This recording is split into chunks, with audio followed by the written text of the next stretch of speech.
बिस्मिल्लाहिर्रहमानिर्रहीम। Dear students, आज हम सेकंड ईयर से लास्ट चैप्टर जो कि आपके पास एनालिटिकल केमिस्ट्री है, इसका हम बेसिक इंट्रोडक्शन देखेंगे। तो इंट्रोडक्शन में जाने से पहले अगर मैं ये कहूं कि यार हम इस एनालिटिकल केमिस्ट्री को स्टडी क्यों करते हैं, ठीक है ना, कि why we study analytical chemistry. हम एनालिटिकल केमिस्ट्री को स्टडी क्यों करते हैं? तो बच्चों याद रखिएगा, एनालिटिकल केमिस्ट्री को हम इसलिए स्टडी करते हैं क्योंकि इसकी बहुत बड़ी एप्लीकेशन है मुख्तलिफ फील्ड्स के अंदर। जैसे कि अगर मैं कहूं कि अगर एग्रीकल्चरल फील्ड में देखा जाए तो इसमें इसकी एप्लीकेशन है, ठीक है ना। फिर अगर आप लोग इंडस्ट्रीज में देखें तो इसमें इसकी एप्लीकेशन है। फिर अगर आप लोग देखें एयर कंटेंट या फिर आपके पास पोल्यूशन को चेक करने में इसकी क्या होती है, एप्लीकेशन होती है, ठीक है। इसी तरह से अगर आप लोग देखें in the field of medicine, ठीक है ना। इसी तरह से अगर आप लोग देखें तो आपके पास क्या है, फोरेंसिक साइंस, ठीक है। तो ये वो फील्ड्स हैं, इसके अलावा और भी कई हैं, लेकिन जो मेन फील्ड्स हैं इसमें इसकी एप्लीकेशन है, यहां पर इसके यूजेस हैं। तो इस वजह से हम एनालिटिकल केमिस्ट्री को स्टडी करते हैं। इस वजह से हम क्या करते हैं, एनालिटिकल केमिस्ट्री को स्टडी करते हैं। अब इसके बाद अगर देखा जाए तो एनालिटिकल केमिस्ट्री है क्या। हम इस फील्ड में ये जो एप्लीकेशंस की बात हमने की है, इसको हम डिफाइन भी करेंगे, थोड़ा एक्सप्लेन करेंगे, हम इस पे बात करेंगे एप्लीकेशन पे। लेकिन इससे पहले कि अगर हम एनालिटिकल केमिस्ट्री को डिफाइन करें तो कैसे करेंगे। तो बच्चों एनालिटिकल केमिस्ट्री को हम डिफाइन करते हैं the branch of chemistry which deals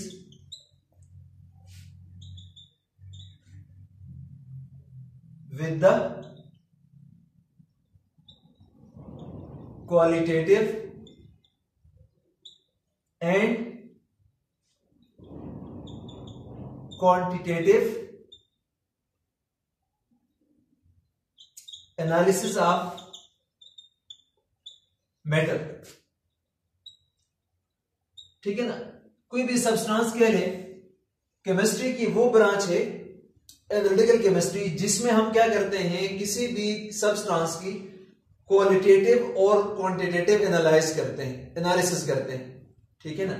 अब यहां पर इस बात को समझने की कोशिश करते हैं कि इसमें आपके पास ये क्वालिटेटिव एनालिसिस क्या है और फिर आपके पास क्वांटिटेटिव एनालिसिस क्या है, ठीक है। इस बात को समझेंगे बच्चों। इसको समझने के लिए हम एक एग्जांपल ले लेते हैं, ठीक है ना। एक जनरल एग्जांपल है सिर्फ समझने के लिए। जैसे कि अगर मैं कहता हूं मेरे पास एक कप है, ठीक है ना, मेरे पास क्या है, एक कप है और इस कप के अंदर मेरे पास क्या है, एक सैंपल है, ठीक है ना। या मैं बोल सकता हूं मेरे पास कप ऑफ टी है और मैंने इसको एनालाइज करना है, इसका मैंने एनालिसिस करना है, ठीक है ना। मेरे पास क्या है, कप ऑफ टी है और ये मेरे पास क्या है,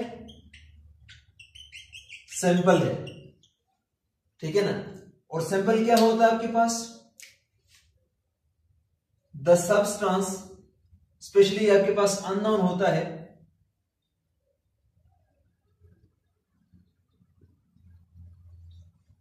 ठीक है ना, टू बी एनालाइज्ड, ठीक है ना। जिसको हमने एनालाइज करना है उसको हम क्या बोलते हैं, सैंपल बोलते हैं, ठीक है ना। अब जब भी मैं इसकी एनालिसिस की बात करूंगा तो दो क्वेश्चन मेरे जहन में होंगे, ठीक है ना। व्हाट इज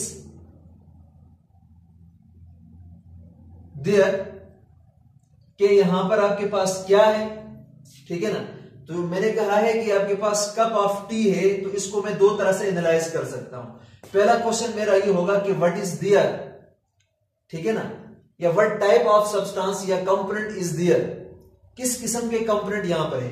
तो सबसे पहले अगर मैं बात करता हूं तो अगर हम टी को देखते हैं इसकी कंपोजिशन को, तो इसमें आपके पास नंबर 1 आपको क्या मिलेगा, वाटर मिलेगा, ठीक है ना।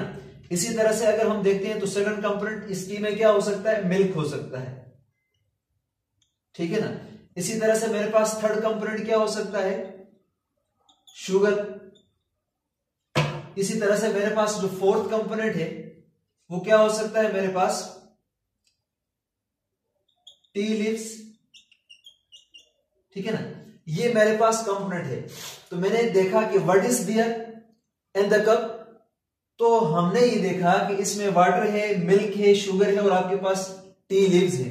ये सारे मिलकर आपके पास क्या है, टी बनाया हुआ है।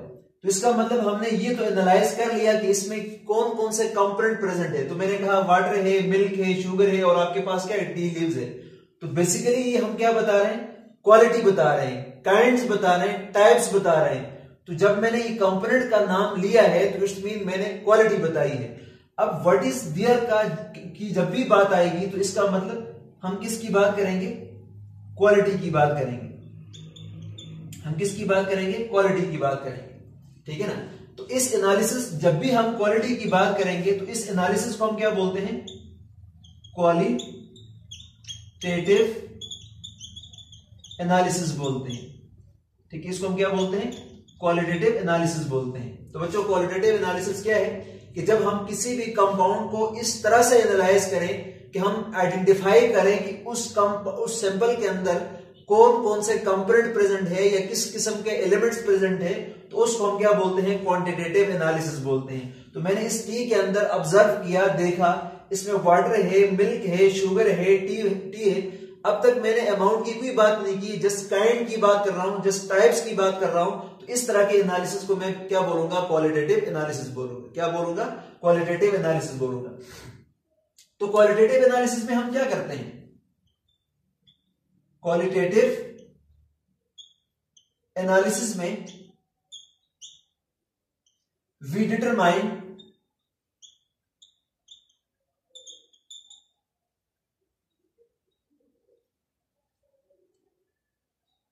that what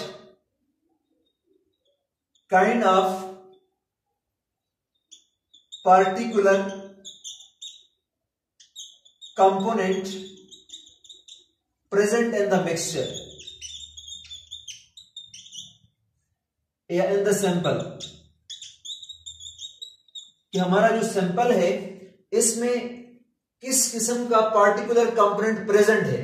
तो ये क्वालिटी आपको बता रहा है, लिहाजा इस एनालिसिस को हम क्या बोलते हैं, क्वालिटेटिव एनालिसिस बोलते हैं। क्या बोलते हैं, क्वालिटेटिव एनालिसिस बोलते हैं।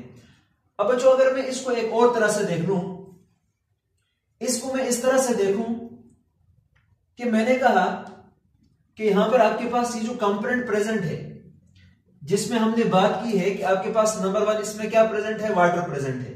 तो मैं अगर कहूं फॉर एग्जांपल आपके पास वाटर कितना है, ठीक है ना। अब कंपोनेंट को हमने आइडेंटिफाई कर लिया है, उसके बाद मैं बोलता हूं कि यार ये वाटर कितना, इसका अमाउंट कितना है। तो मैंने कहा लेट सपोज आपके पास 60 ml वाटर है। इसी तरह से मैं सेकंड ये पूछ सकता हूं कि भाई जो मिल्क इसमें प्रेजेंट है, क्वालिटी तो हमने आइडेंटिफाई कर ली, अब इसका अमाउंट कितना है। तो मेरे पास, मैं कहता हूं लेट सपोज आपके पास ये 30 ml है, ठीक है ना। इसी तरह से बच्चों अगर मैं ये कहूं कि आपके पास शुगर है, तो लेट सपोज मैं कहता हूं शुगर आपके पास 20 ग्राम है। इसी तरह से मेरे पास जो फोर्थ कंपोनेंट है आपके पास टी लीव्स, ये मेरे पास कितना है, लेट से कि आपके पास 15 ग्राम है। अब देखो मैंने कंपोनेंट को आइडेंटिफाई करने के बाद इसकी अमाउंट को एनालाइज कर दिया, इसकी कंसंट्रेशन को मैंने बताया, ठीक है ना। तो जब भी हम कंसंट्रेशन की बात करते हैं तो बात आती है हाउ मच इज देयर, ठीक है ना। मतलब जो सैंपल हमने एनालाइज किया है जिसमें वाटर है, मिल्क है, शुगर है, टी है, अब इसका अमाउंट कितना है। तो जब भी हाउ मच इज देयर, जब मैं अमाउंट की बात करता हूं ना, तो इस एनालिसिस को मैं क्या बोलूंगा, इसको मैं बोलूंगा क्वांटिटेटिव एनालिसिस बोलूंगा, ठीक है। यहां पर हम कंसंट्रेशन की बात कर रहे हैं, यहां पर हम अमाउंट की बात करते हैं। किसकी बात करते हैं, अमाउंट की बात करते हैं। तो जब हम क्वांटिटेटिव एनालिसिस की बात करते हैं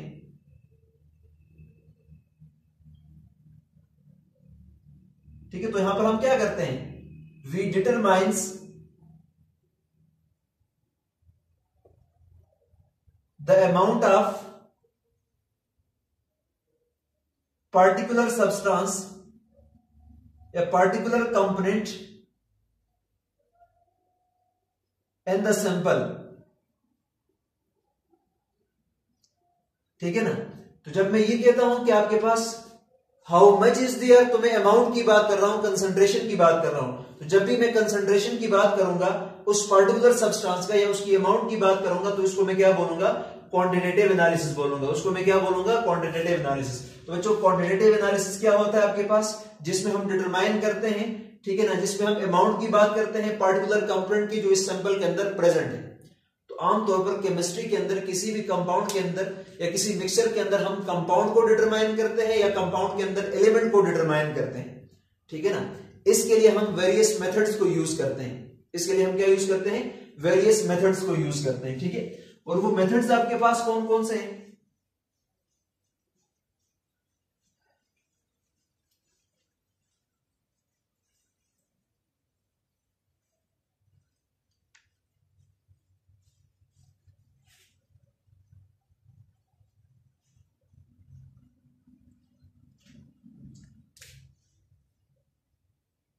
अगर हम मेथड्स की बात करते हैं तो बहुत सारे मेथड्स यूज होते हैं। जैसे अगर मैं कहूं आपके पास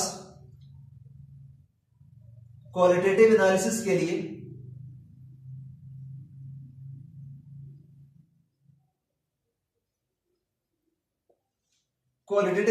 में हम यूज करते हैं फ्लेम टेस्ट, ठीक है ना। इसके अलावा आपके पास केमिकल टेस्ट है, इसके अलावा आपके पास साल्ट एनालिसिस है, ठीक है ना। तो ये हमारे पास वो टेस्ट हैं जिसमें हम क्या करते हैं, by this test we determine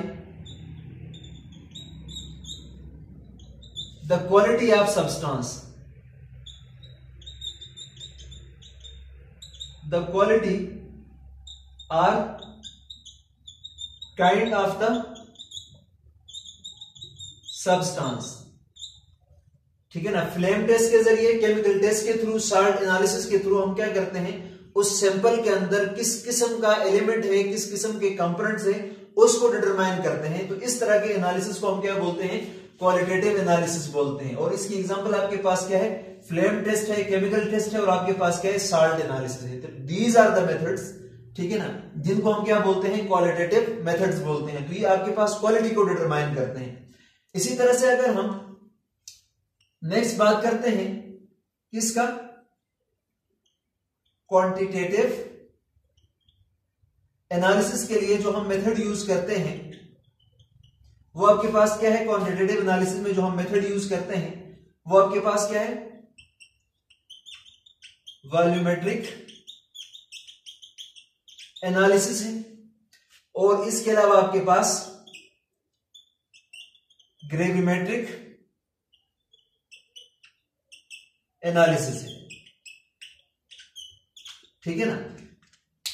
अब वॉल्यूमेट्रिक एनालिसिस में हम क्या कर सकते हैं, इसमें आपके पास स्पेशली इसको टाइट्रेशन भी कहा जाता है,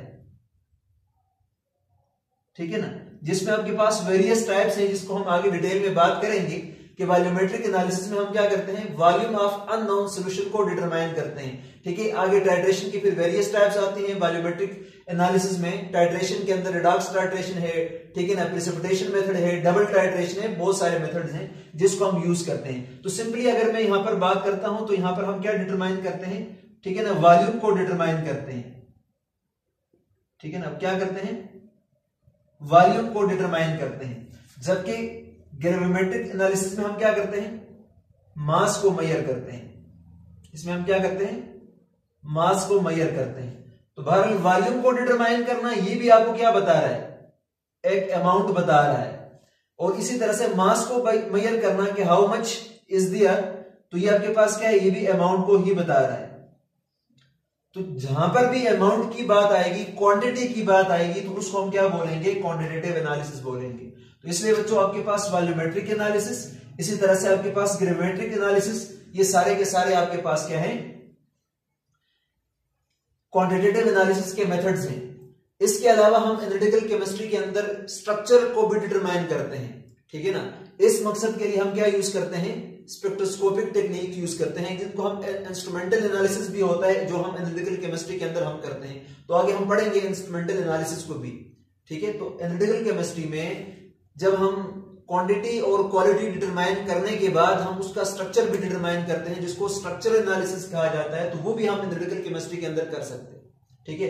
तो ये आपके पास वो एनालिसिस है जिसको हमने क्या करना होता है, एनालिटिकल केमिस्ट्री में हम डिटरमाइन करते हैं, या एनालिटिकल केमिस्ट्री हम उस मकसद के लिए यूज करते हैं, ठीक है ना।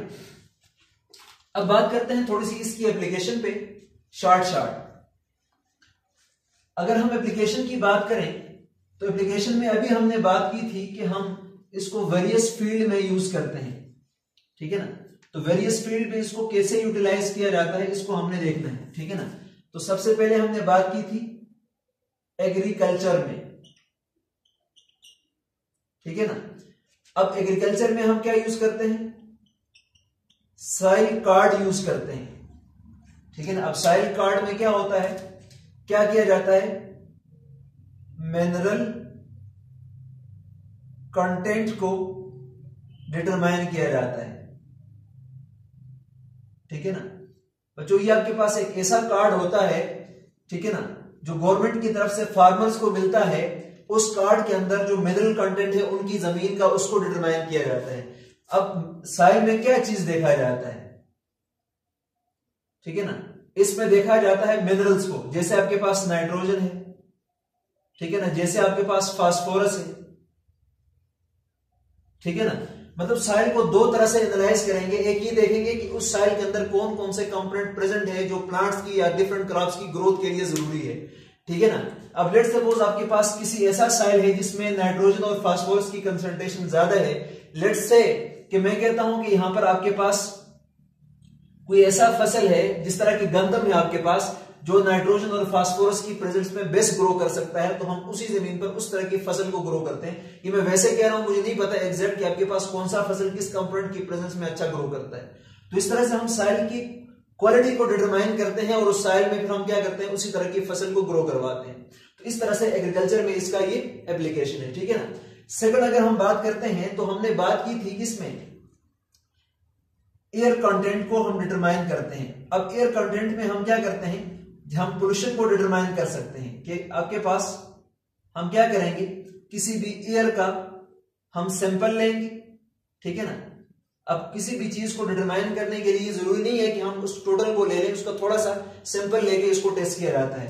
तो हम एयर सैंपल लेंगे और हम क्या करेंगे, टेस्ट करेंगे किसको, कार्बन को, ठीक है ना। अगर उस एयर में अगर आपके पास कार्बन ज्यादा है, ठीक है ना, मतलब उस पार्टिकुलर एयर के अंदर अगर आपके पास कार्बन की कंटेंट ज्यादा है, तो इसका मतलब ये आपके पास क्या है, वो एयर आपके पास पोल्यूटेड होगी विद कार्बन, आपको धुंध नजर आएगा, ठीक है ना। तो इस तरह से हम एयर की क्वालिटी को डिटरमाइन करते हैं कि एयर आपके पास पोल्यूटेड है या नहीं पोल्यूटेड है, या अगर है तो आपके पास किस हद तक है, तो उसको हम डिटरमाइन करते हैं बाय यूजिंग एनालिटिकल टेक्निक। इसी तरह से हम मेडिसिन की जो फील्ड है, इसमें हम इसको यूज करते हैं कि एक पार्टिकुलर मेडिसिन के अंदर कोई भी कंपोनेंट है, वो आपके पास कितने अमाउंट में है और कौन सा कंपोनेंट है, ठीक है ना, और वो जो कंपोनेंट है वो किस मकसद के लिए जरूरी है, हम उसको डिटरमाइन करते हैं बाय यूजिंग एनालिटिकल टेक्निक्स। इसी तरह से आपके पास फोरेंसिक में इसको यूज किया जाता है। तो फोरेंसिक में किस मकसद के लिए यूज किया जाता है, तो बच्चों फोरेंसिक में हम इसको यूज करते हैं कि अगर आपके पास कहीं पर भी कोई क्राइम होता है, तो उसका जो आपके पास डीएनए वगैरह है उसको टेस्ट किया जाता है, ठीक है ना, और इस तरह से हम जो क्राइम है उसको डिटरमाइन कर सकते हैं, ठीक है ना। तो मतलब ये है कि मुख्तलिफ कंपोनेंट को डिटरमाइन किया जाता है, ठीक है, क्वालिटी बेस पे और क्वांटिटी बेस पे। तो इस तरह से हम इस एनालिटिकल केमिस्ट्री को मुख्तलिफ फील्ड के अंदर यूज करके उससे फायदा ले सकते हैं, और यही मकसद है हम क्या करते हैं, एनालिटिकल केमिस्ट्री को स्टडी करते हैं। तो बच्चों आज हमने जस्ट इंट्रोडक्शन पढ़ा एनालिटिकल केमिस्ट्री का, कि जो आपके पास एनालिटिकल केमिस्ट्री वो है क्या। तो एनालिटिकल केमिस्ट्री में हमने दो चीजें देखी, एक हमने क्वालिटी देखी और दूसरा आपके पास क्वांटिटी, ठीक है ना, कि हम दो तरह के एनालिसिस करते हैं, क्वालिटेटिव एनालिसिस कि इसमें किस किस्म के सब्सटेंस या एलिमेंट प्रेजेंट है, और दूसरा हमारे पास क्या है, क्वांटिटेटिव एनालिसिस है कि वो जो पार्टिकुलर एलिमेंट है किसी सैंपल के अंदर कितना प्रेजेंट है, उसको हम क्या बोलते हैं, क्वांटिटेटिव एनालिसिस बोलते हैं। ठीक है ना। अब क्वांटिटेटिव एनालिसिस में हमने क्वांटिटी को डिटरमाइन किया, क्वालिटेटिव एनालिसिस में हमने क्वालिटी को डिटरमाइन किया।